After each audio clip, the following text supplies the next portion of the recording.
I'm STEMilyK, your hostess to the world of STEM, and today I'm here with Miss Barr, who is the CEO of her own organization and also is a current worker at IBM. So first, I just want to start with how did you discover STEM and how did it spark your interest, really?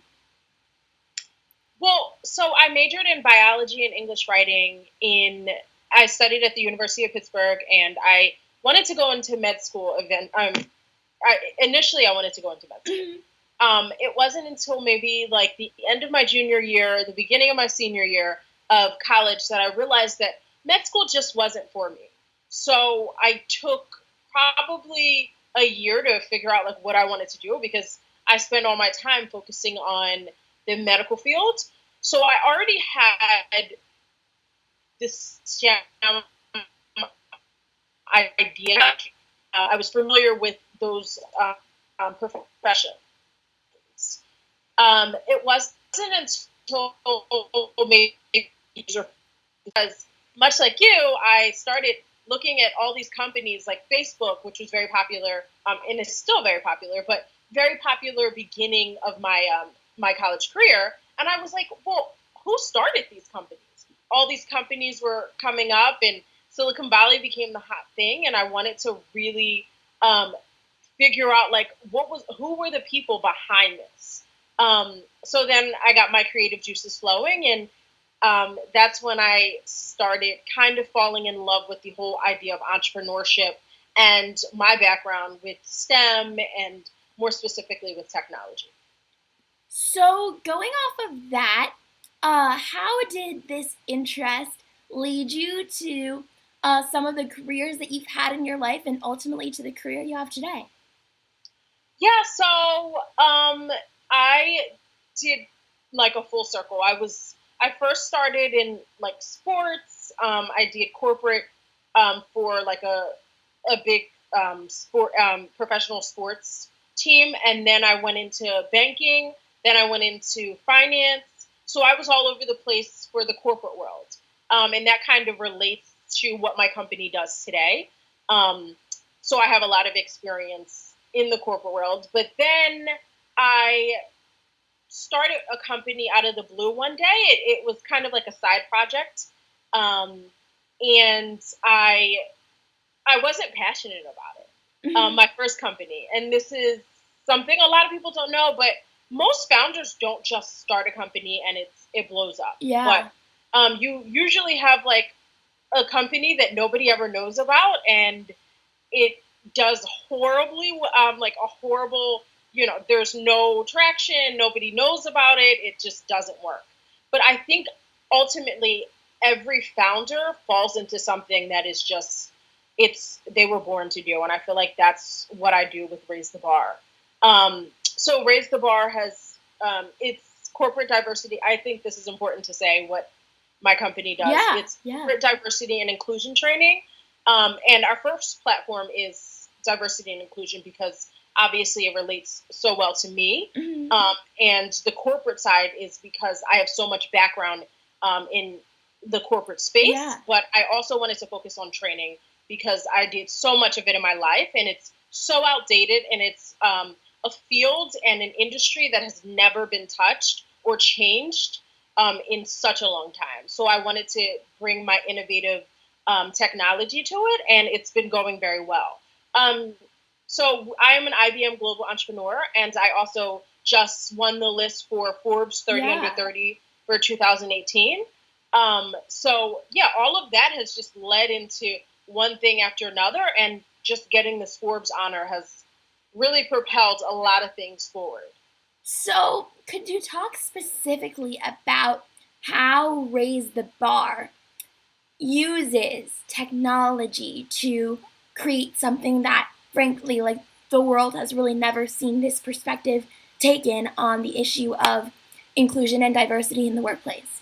Sure. So essentially what we allow, what Raise the Bar does is we are a chatbot. We're an artificial intelligence powered chatbot that lays on top of a training management service or system, if you will. So it's like a learning system, whichever learning platform or tool companies, corporations use, because we are selling to enterprises. It's not like a customer to customer. We are B2B. Mm-hmm. So we lay on top of any learning management system, and we allow the user to answer questions. And this is innovative because most trainings in the workplace are just either in person, Yeah. where you really feel uncomfortable with asking the tough questions like, do I fit in as being a diverse person? Yeah. Or am I, am I in the quota? Or did I get hired just because I'm fitting a quota? Or I don't feel comfortable going to this meeting because I've had some, run-ins with a specific person. This is why the chatbot, and this is why this is an innovative technology, because the chatbot allows for that person-to-person interaction, and over time, the machine will learn the behavior of the participants. So we're doing two things specifically with the chatbot. We want to be able to better our content over time, and this will take a long time. As with any AI platform, a large data set needs to in place in order to really have the machine learn what the user is really trying to achieve. And also, we want to be able to answer the questions that people have. Whether it's a basic question like, I don't really know how to define diversity in my workplace. I don't really feel comfortable with, I don't feel included. Like, these are things that people really don't feel comfortable with. So it's twofold, the innovative fact of our technology.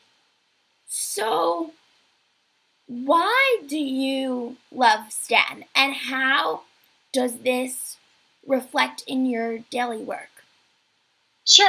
Well, I think it's basically, I love STEM because it's a challenge. It's a challenge for me personally as an African American female, that I always have to fight 10 times harder than my male counterparts and even my white male counterparts. Especially being a founder in this space, I just find it's so interesting. There's so much to learn, and you never have all the answers. And I think STEM isn't, as much as people say it's black or white, as opposed to like the arts and I don't really think. I think there's so much innovation that still lies between the black and the white. And there's so much to do. There's so much to figure out and so much to find, especially in frontier technology, like I'm in artificial intelligence, being that like AR, VR, all those things. There's so much to learn. I just love it because it's challenging, it's new, it's innovative, it's the hottest thing, and I love just being in the space and learning from the experts. So, what would you say to a girl who's currently in grammar school or high school and doesn't get good grades, or gets average grades in math and science, doesn't ever consider a career in STEM before possibly watching this video? Why should they take a second look? Simply, it's a new avenue. There are no concrete answers for a career that's going to make you happy. Whether you go into becoming, whether you're a doctor, whether you're a science teacher or a biology teacher or whatever, all of that is in relation to STEM in some capacity. But I say the reason you could possibly look at it, or a good reason to look at it, is because it's the newest field that provides and allows for the most innovation. I can't think of another field or industry where you can literally be your own boss at any intersection of what you want to do in STEM. I really cannot. Whether you're a marine biologist and you're looking for, I don't know, whatever you're doing, whatever you're studying, whatever you're researching, there's always innovation that, can be, innovation is the reason you should do it. So what is something that is being currently researched or discovered in the field of STEM right now that you are really excited about? I think just anything, not specifically in STEM. I'll put it two ways. But more so, I'm interested in the programs that are in STEM, but that are focusing on diversity and inclusion, because that is so near and dear, and not only near and dear to me, but it's so important. STEM is not all that diverse. Yeah. And I mean, no way you turn it, it's not diverse. And as much as we work hard to, allow women to be equal counterparts to their male, colleagues, it's hard. So I am more excited about the diversity and inclusion aspect, and more so the inclusion of it. But like any programs, there's so many venture capital firms that are doing a lot. Kapoor Capital is just one that I'm thinking off the top of my head that is doing a lot of innovation for diversity and inclusion, and especially because they are investors in the tech field. Sorry, I keep talking about tech. I mean, that's the only thing I know because that's my whole. But yes, I mean, that's the only thing that I can think of that's really interesting to me right now. Obviously, my company is very interesting, but yeah. So through all of this, like starting your own company, all of these like innovations, big moves, what is something that you've learned? That you definitely need a team.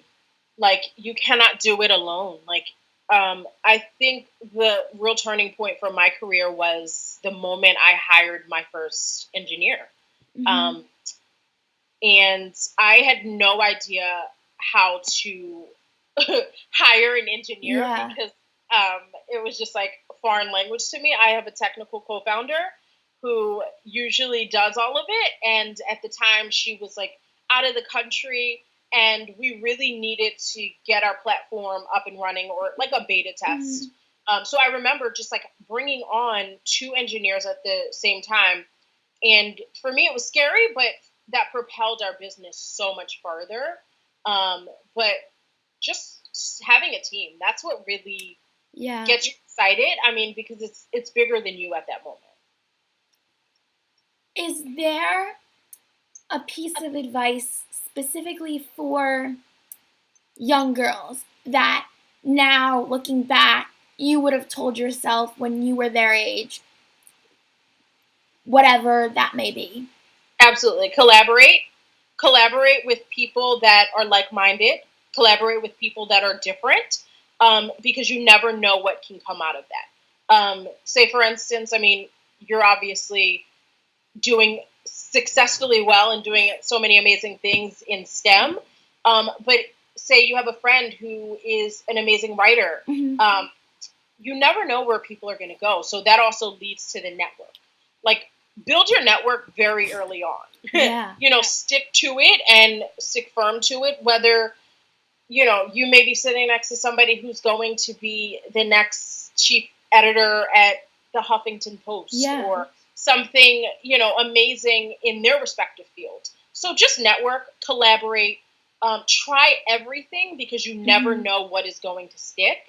And I would probably want to say to myself, like, just don't give up. Like, don't give up even when you fail, And I think the biggest thing you hear in Silicon Valley is fail fast if you do, and you learn so much from it. So collaborate, network, fail fast, and do anything and try everything. Well, I want to thank Miss Barr so much for taking the time out of her schedule to do this interview. And again, I'm STEMilyK, your hostess to the world of STEM.